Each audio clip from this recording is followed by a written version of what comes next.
you folks. When we went in, I think it was 6 weeks before we went in the first time on Saddam Hussein, he dumped the US dollar and went to the euro to sell his oil. Now, back in 1970, he was one of those nations, or Iraq was one of those nations who promised to sell their oil in US dollars. Okay? So we went in, and there's something that we knew and understood quite well, that again, the media gave a feeding frenzy on. We knew he had weapons of mass destruction. There was no doubt about that, even today. People will say, well, he didn't have them. Yes, he did have them. He had them. Bashar Assad in Syria is using those weapons that Saddam Hussein had, that we knew he had, because George Bush Daddy sold Saddam Hussein those weapons when he was CIA director, before he was president. Now, those weapons were illegal to sell. This is the thing I'm talking about policy, folks. Why was it that a CIA director would approach that threshold of illegality to sell a radical nation, which we termed our allies? We termed Saddam Hussein at that time our ally. Why? Because we had just gone through the Shah of Iran demise, the Islamic Revolution, Ayatollah Khomeini, who had regained Iran. And the reason the Shah of Iran was the Shah in Iran is because the president before him had dumped the dollar. He nationalized the oil companies. He was no longer selling the oil that they pumped in US dollars.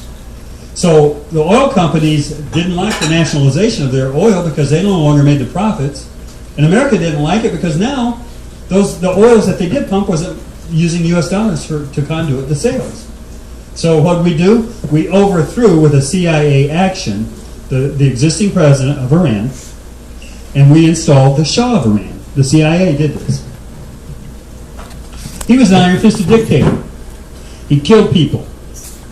It was terrible what he did, but you know what? He maintained order, and I'm not saying it's a good thing. I'm just saying that's the way it is. CIA institutes dictators across the world. We do it all the time. Manuel Noriega. And so we had the Islamic Revolution. The Ayatollah Khomeini was feared by our government, and so we had to figure out a way to bring about the demise of Ayatollah Khomeini.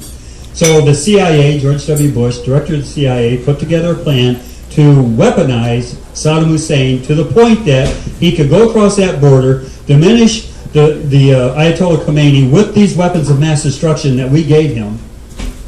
That, by the way, he ended up using on his own people, same as Bashar Assad is doing now, with the same weapons, by the way.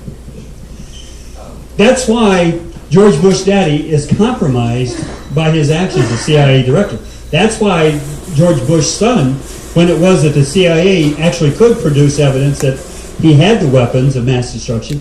Let me ask you a question. If you were going through the deserts of out west here and you saw a barrel full of something, and it had the word for pesticides on it, but the word pesticides was in Chinese, wouldn't you kind of surmise that that came from China? Just, kind of like. Well, during the Gulf War, our cameras found a lot of barrels in the desert sands that were covered, and when our soldiers went in, and in American wording, it said pesticides.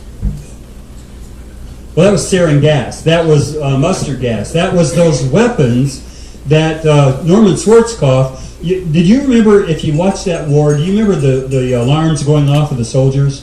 They would go off all the time. They would carry alarms in their uniforms that would alert them to the fact that there was mustard gas or sarin gas or some kind of biological weaponry going off, and they had put their masks on.